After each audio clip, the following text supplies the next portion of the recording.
lied to about what makes a man powerful.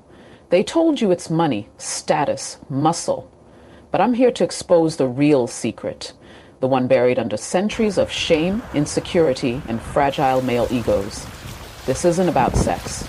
This is about raw dominance in a world where most men are faking it. You want leverage, influence, the kind of loyalty that makes women fight to keep you? Then listen close. Because what comes next will rewrite everything you think you know about power. Imagine this. Two men walk into a room. One's a CEO, the other looks average. But the CEO's wife can't take her eyes off the average guy. Why? Because he holds real power. The kind that doesn't sit on a balance sheet or hang from a gold Rolex. It's etched into his DNA. He's the man who understands that control isn't taken, it's given freely by those desperate to keep him. You think this is fantasy? Look around. The men ruling boards, empires, even history itself, they didn't conquer through brute force. They conquered through obsession, through becoming irreplaceable. Now here's the brutal truth they'll never teach you. Women don't crave providers. They crave experiences so electric, so addictive that every other man feels like a downgrade. And the man who can deliver that, he doesn't beg for loyalty, he's drowned in it. But this isn't about manipulation, it's about mastery. The same focus that builds fortunes, sculpts bodies, and wins wars, directed toward understanding pleasure like a strategist studies a battlefield. You're either the man who leaves a woman thinking that was nice, or the one who ruins her for anyone else. The choice is yours, but make no mistake. This isn't just about sex, it's about legacy. The bedroom is where boys get exposed and kings get crowned. Every second you skip this video, that's another man out there sharpening his edge. Another man learning to weaponize loyalty. Another man becoming unforgettable. So ask yourself, are you content being replaceable? Or are you ready to unlock the real cheat code to power? The one hidden in plain sight, waiting for men brave enough to claim it. The clock's ticking. Your future self is watching. Don't disappoint him. Let's start with a fundamental truth. Human beings are driven by desire. Not just physical desire, but the deep, often unspoken craving for transcendence. For moments that make us feel fully alive. And here's where most men get it wrong. They assume power is about dominance in the obvious ways. Money, status, physical strength. But real power, the kind that shapes destinies, is far more subtle. It's about understanding what moves people. And when it comes to women, there is no greater leverage than the ability to unlock pleasure. Think about it. What does a woman remember? Not the guy who bought her a drink, not the guy who flexed his car. She remembers the man who made her feel something she'd never felt before. The one who didn't just take, but gave. Who turned intimacy into an art form. That's the man who lingers in her mind, her dreams, her loyalties. That's the man who, whether he realizes it or not, holds power. Now let's dissect why this works on a psychological level. Pleasure isn't just a physical reaction, it's a neurological event. When you elicit intense pleasure in another person, you're literally rewiring their brain. Dopamine, oxytocin, endorphins. These chemicals don't just create pleasure, they create association. You become linked in her subconscious with reward. And the human brain is wired to seek out what rewards it. This isn't manipulation, it's biology. It's the same mechanism that makes us crave good food, thrilling experiences, or even addictive substances. But here, the drug is you. But this isn't just about sex. It's about mastery. And mastery requires discipline. The man who is skilled in pleasure isn't just good with his hands or his tongue. He's observant. He pays attention. He listens to her body, her reactions, the subtle cues most men ignore. That's why this skill separates the boys from the men. Any fool can chase his own satisfaction, but it takes a real man to derive his satisfaction from hers. And here's the philosophical layer. True power has always been about service. The greatest leaders, the most influential figures in history, didn't dominate by force alone. They understood what their people needed and they provided it. In the same way, the man who serves a woman's pleasure isn't submitting. He's strategically placing himself at the center of her world. Because when you are the source of something irreplaceable, you become irreplaceable. Now, let's talk about reciprocity. This isn't a one-way transaction. When you learn to give pleasure at this level, something else happens. You become more attuned to your own power. Confidence isn't something you fake, it's something you earn through competence. And competence in this arena changes how you carry yourself in every other. You walk differently, you speak differently, you command respect without demanding it. Because you know something most men don't? That the deepest form of strength is the ability to create joy in another person. But here's the critical shift. This isn't about control. It's about mutual elevation. The man who thinks pleasure is a tool for manipulation will always be small-minded. The real power comes when both people are elevated by the exchange. That's how you build loyalty. That's how you inspire devotion. Not through taking, but through giving so profoundly that what you receive in return is given freely, enthusiastically. So what's the takeaway? Simple. If you want to be powerful, stop chasing the superficial symbols of dominance.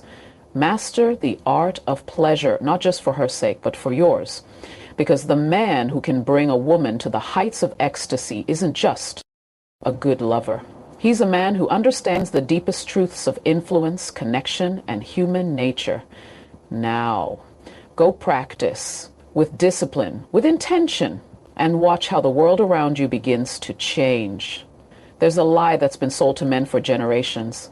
The idea that strength is about taking what you want, that dominance means putting yourself first, that the alpha male is the one who demands service rather than providing it. This is not just wrong, it's catastrophically backwards. The truth is, selfishness is the hallmark of weakness, not power. The boy takes, the man gives. And this isn't some moralistic platitude, it's a fundamental law of human psychology, relationships, and yes, even dominance. Let's break this down. When you approach intimacy or life with a mindset of extraction, of what can I get, rather than what can I offer, you reveal your own insecurity. The man who is desperate to prove his worth is the one who rushes, who prioritizes his own pleasure, who sees a woman's body as a conquest rather than a collaboration. That's not confidence. That's fear masquerading as bravado. The truly powerful man doesn't need to prove anything because he knows his value isn't contingent on taking. His value is demonstrated in his ability to elevate. Now consider the psychology of reciprocity. Human beings are wired to respond to generosity, not just with gratitude, but with loyalty. When you give pleasure selflessly, when you devote yourself to a woman's satisfaction, something profound happens. She doesn't just feel good, she feels seen. And that creates a bond far deeper than physical attraction. You become more than just a man in her life. You become the man she trusts, the man she respects, the man she wants to please in return. This isn't manipulation, it's the natural order of genuine connection. The man who serves is the man who inspires devotion. But let's go deeper. Why does selfishness fail? Because it's short-sighted. The boy thinks only of the moment, his own release, his own validation. The man thinks in terms of legacy. He understands that the pleasure he gives today is an investment in the relationship's future. He knows that a woman who feels worshipped in the bedroom will stand by him outside of it. Not out of obligation, but because he's earned her allegiance. This is how you build something lasting. This is how you become irreplaceable. And here's the paradox. The more you give, the more you receive. But that can't be your motivation. If you're giving to get, you're still operating from selfishness, just in a more subtle form. The shift happens when you derive genuine satisfaction from her pleasure, when her ecstasy becomes your reward. That's the mark of a man who has transcended insecurity. That's the man who doesn't need to demand respect. He commands it effortlessly. This principle extends beyond the bedroom. The men who rise to the top in any field, business, leadership, art, are the ones who focus on adding value, not extracting it. They're the ones who ask, how can I solve this problem, rather than, what's in it for me? That's the mindset of the servant leader. The man who understands that true authority comes from being indispensable, not domineering. So how do you apply this? Start by reframing your approach. Intimacy isn't a transaction, it's a collaboration. Your goal shouldn't be to take, but to create an experience so profound that both of you are elevated by it. Pay attention. Learn her body, her responses, the things that make her gasp. And do it not because you expect something in return, but because mastery is its own reward. Here's the hard truth. Selfishness is easy. Any immature man can be but discipline. The discipline to prioritize her pleasure, to delay your own gratification, to see the bigger picture. That's what separates the men from the boys. And when you embrace that discipline, you'll find that the rewards far surpass the fleeting satisfaction of putting yourself first. So ask yourself, are you still operating from scarcity? From the fear that if you don't take, you'll lose? Or have you stepped into the abundance of a man who knows that the more he gives, the more he gains? The choice is yours, but choose wisely. Because the path of the selfish man leads only to emptiness. The path of the giver, that's where true power lies. Let me tell you something counterintuitive. In a world obsessed with visible displays of power, the most potent instrument of masculine influence isn't found in your wallet, your fists, or even between your legs. It's resting in your mouth right now. That unassuming muscle we use for speech and sustenance becomes, in the hands of a conscious man, the ultimate tool of connection, pleasure, and, yes, power. But not power as domination, power as creation. The power to build moments of transcendence that etch themselves into a woman's nervous system permanently. This isn't about technique, though mastery matters. It's about understand. E&G, that oral pleasure represents something far deeper in the female psyche than we've been led to believe. When a woman allows you to perform this most intimate act, she's not just granting physical access. She's offering psychological surrender. In that moment, she makes herself completely vulnerable, trusting you with both her pleasure and her dignity. The man who recognizes this sacred responsibility and rises to meet it doesn't just satisfy a physical need. He fulfills an emotional and spiritual craving for complete acceptance. Neurologically speaking, you're engaging with the most densely innervated area of her body, one directly wired to her emotional centers.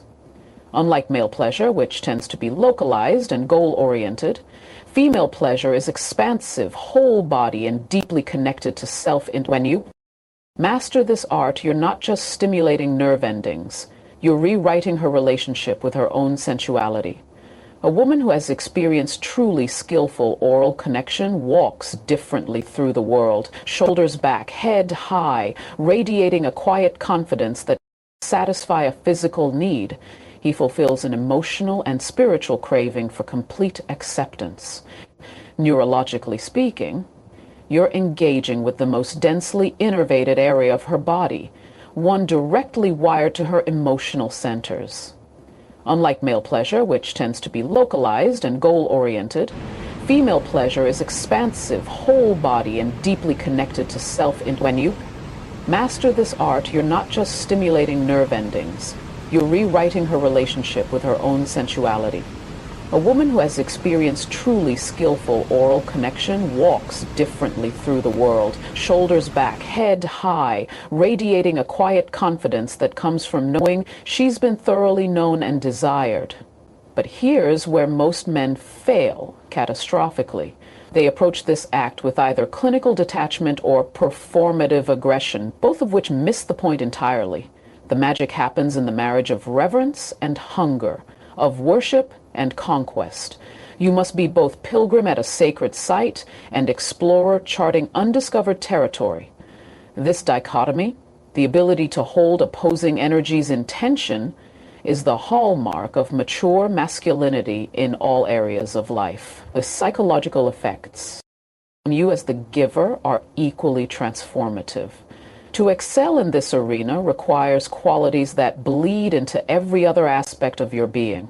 Patience, attention to detail, emotional attunement, the ability to read subtle cues and adjust in real time. These are the same skills that make exceptional leaders, artists, and innovators. The discipline to remain fully present when every instinct urges you toward your own gratification is training for mastering any complex endeavor. Consider this. In ancient traditions, from Tantra to the Greek mysteries, oral connection was never just about pleasure. It was a ritual act, a means of energy exchange, a way to access higher states of consciousness. While we've largely lost this sacred understanding in modern times, the underlying truth remains. When performed with full presence and intention, this act becomes a meditation, a prayer made flesh. The man who approaches it as such discovers it becomes not just something he does to a woman, but something that transforms them both. The modern dating landscape makes this skill more valuable than ever. In an era of disposable connections and performative sexuality, the man who can deliver this level of focused attention becomes unforgettable. Not because of any particular trick or technique, but because in those moments he gives the rarest of gifts in our distracted age: complete, undivided presence. In a world of men chasing their own satisfaction, being the one who derives genuine joy from hers makes you stand out like a lighthouse in a sea of mediocrity. But make no mistake, this isn't about becoming some servile pleaser. True mastery means developing the discernment to recognize when your generosity is being valued versus exploited. The same confidence that allows you to give freely must also allow you to set boundaries when necessary. This balance, the ability to be both generous and self-respecting, is the sweet spot of masculine energy that women instinctively respond to.